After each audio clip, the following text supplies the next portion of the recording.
नमस्कार दोस्तों आईआरएफसी के क्वार्टर 4 के नंबर्स आ चुके हैं। कैसे रहे नंबर, सीधा लेके चलता हूँ रिजल्ट की तरफ। देखिए यहाँ पे जो आपका अमाउंट दिया गया है वो मिलियंस में दिया गया है, तो थोड़ा हमको ध्यान देने की ज़रूरत है। और सबसे पहले अब रेवेन्यू फ्रॉम ऑपरेशन में इंटरेस्ट इनकम कितना कमाया है कंपनी ने, तो याद रखिएगा मिलियंस में है, तो 2141 करोड़ है। एक साल पहले ये 1998 करोड़ रुपीस थी, और पिछले क्वार्टर में आप देखोगे तो 2334 करोड़ रुपीस थी। और जैसा कि मैं एक चीज़ हमेशा कहता हूँ, आईआरएफसी के जो रिजल्ट है वो बहुत ज़्यादा ना अच्छा आता है ना बहुत ज़्यादा ख़राब आता है, और ये चीज़ आपको यहाँ पे देखने को मिल रही होगी। आपका लीज इनकम आप देखोगे तो यहाँ पर 4332 करोड़ है, जो एक साल पहले 4195 करोड़ था। तो यहाँ भी फ्लैट टू पॉजिटिव नंबर ही रहे हैं, और हमको यहाँ पे ईयर ऑन ईयर बेस पे नंबर को चेक करना है।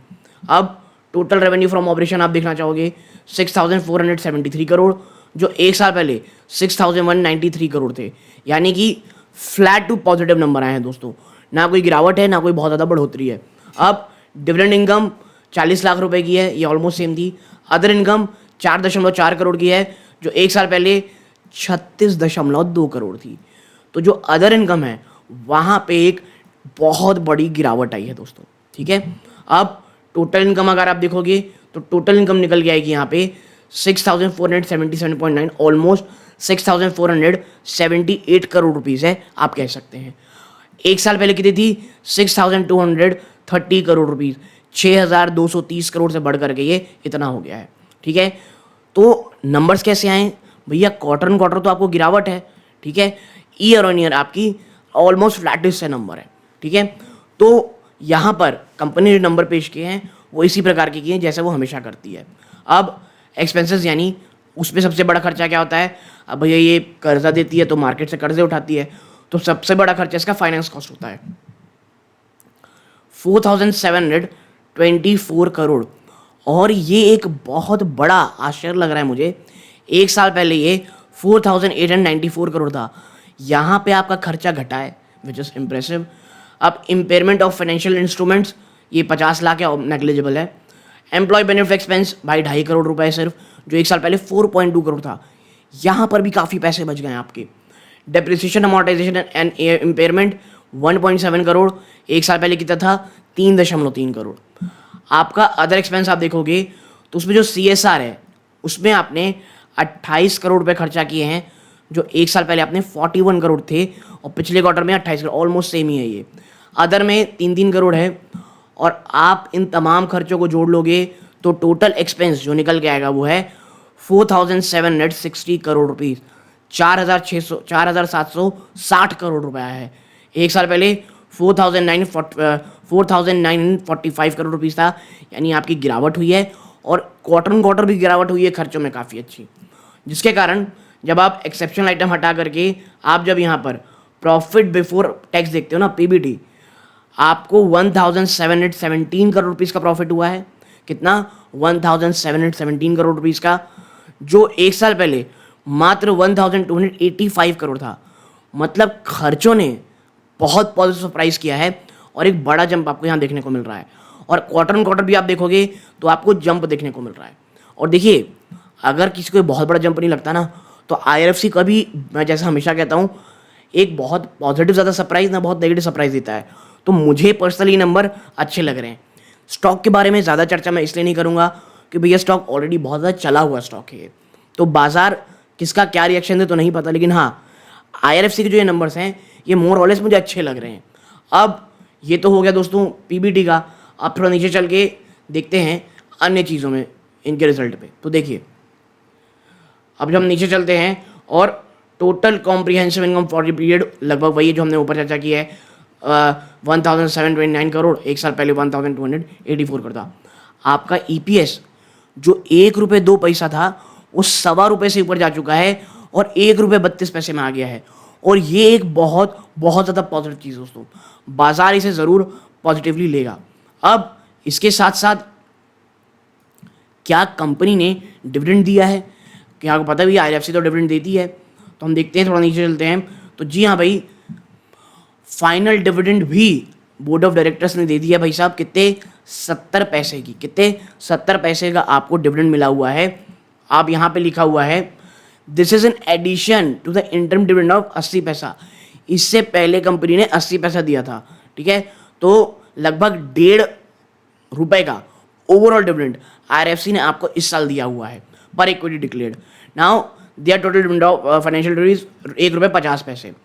If declared at the AGM will be paid to the share holders within 30 days from the date of AGM.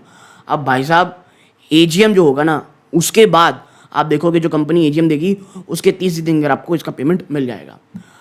Market borrowing program by IRFC during financial year 24-25। Financial year 24 और 25 का company का जो market से पैसा, क्योंकि देखिए अगर IRFC को पैसा देना है तो वो मार्केट से ही उठाएगा और उसी का वही प्रोग्राम है कि भाई इस बार किस तरह होने वाला है। तो भाई board of director of IRFC approved raising of resources for the financial year 24-25 up to 50,000 50,000 crore तक का पैसा उठाया जाएगा। यहाँ कहा जा रहा है दोनों ही डोमेस्टिक और इंटरनेशनल मार्केट से through prudent mix of tax free, देखिए एक टैक्स फ्री बॉन्ड से taxable bond on private placement और पब्लिक इशू बेसिस में जिसमें कैपिटल गेन बॉन्ड और इस तरह से चीज़ें आती हैं। तो भाई इस साल कंपनी लगभग 50,000 करोड़ रुपए मार्केट से उठाएगी। तो इस बार के रिजल्ट में अच्छा क्या है दोस्तों, इस बार ओवरऑल कंपनी ने पूरे साल भर की बात कर रहा हूँ मैं 1.5 रुपये का आपको डिविडेंड दिया है। इस साल कंपनी ने अभी जो इस Q4 में जो नंबर पेश किए हैं उसमें उसका ईपीएस 1.5 रुपये से भी ऊपर आया है, जो कि एक बहुत पॉजिटिव चीज़ है। और स्टॉक अगर आप देखोगे पिछले कुछ समय से चला हुआ है और 150 रुपये के ऊपर सस्टेन किया है। मुझे ऐसा लगता है बाजार को शायद ये रिजल्ट थोड़े अच्छे लगे और एक बार एटलीस्ट एक बार बड़ा आपको शूटअप आईआरएफसी में देखने को मिले, वरना 150 रुपये का ऐसा सपोर्ट जोन है, अगर वो टूटेगा और सस्टेन करेगा तो फिर चीज़ें दोस्तों देखिए वीक तो होंगी ही। अब चर्चा मैं करना चाहता दोस्तों एक ऐसे स्टॉक की जो उसके बारे में हमने थोड़े दिन पहले ही चर्चा की थी, वो है बंधन बैंक। देखिए बंधन बैंक के जो नंबर निकल के आए हैं उससे लोग ये बोल रहे हैं कि भाई ये तो बहुत ख़राब नंबर है, गिरावट होगी। कई लोग बोल रहे हैं तमाम जो पॉजिटिविटी हो, जो भी निगेटिविटी थी, तमाम जो इश्यूज थे वो प्राइज इन हो चुके हैं। कंपनी अपनी बैलेंस शीट को लगातार साफ कर रही। तो देखिए मैं एक चीज़ बता दूँ, डिस्क्लोजर के रूप में फिर से मैं या मेरी फैमिली मेम्बर बंधन बैंक में इन्वेस्टेड हैं। तो यहाँ पर मैं आपको जो चर्चा कर रहा हूँ अगर आपको बायस लगता है आप जा सकते हैं, बट यहाँ पर मैं कोई बाइंग और सेलिंग की रिकमेंडेशन नहीं दे रहा हूँ। बंधन बैंक दोस्तों हर बार ये चीज़ दिखाता है, हर बार ये सपने दिखाता है दोस्तों। और ये मैं जी बिज़नेस के जो एंकर वो भी यही कह रहे थे, जिससे मैं 100% सहमत हूँ कि भाई अब सब खत्म हो गया है। जो भी इश्यूज थे, जो भी तमाम प्रॉब्लम्स थी वो अब प्राइजन हो चुकी हैं और यहाँ से चीज़ें अच्छी देखने को मिलेंगी।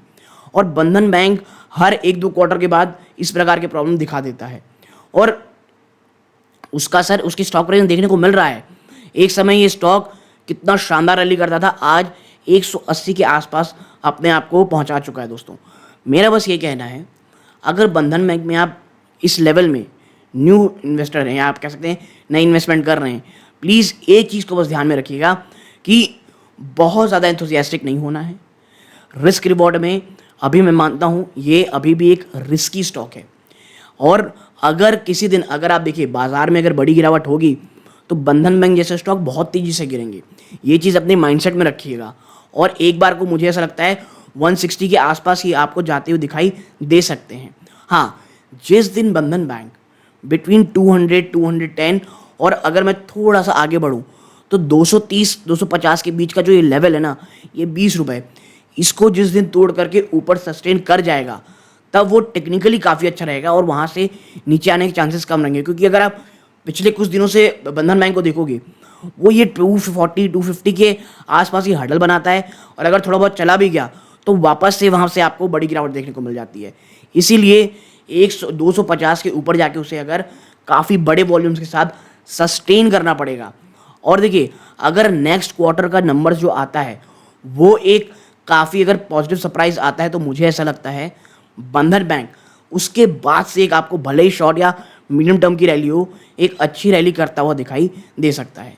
ठीक है, सो बंधन बैंक में कोई बहुत ज़्यादा आप एंथुसियास्टिक मत हो और ना ही बहुत ज़्यादा मैं अभी नेगेटिव हूँ, क्योंकि अगर ये जो प्रोविजन इन्होंने किया है इतना बड़ा, अगर वो सफल हो जाता है तो फिर यहाँ से मुझे लगता है बंधन बैंक के तमाम जो निगेटिविटी है वो ख़त्म होकर के एक बड़ी रैली आपको होती दिखाई देगी। तो एक बहुत ही छोटी सी एनालिसिस Q4 की IRFC के आप साथ शेयर करनी थी। अच्छी लगी हो, बंधन बैंक की बात अच्छी लगी हो, प्लीज़ वीडियो को लाइक करके चैनल सब्सक्राइब ज़रूर कीजिएगा। ये इस वीडियो का अंत है। जय हिंद दोस्तों।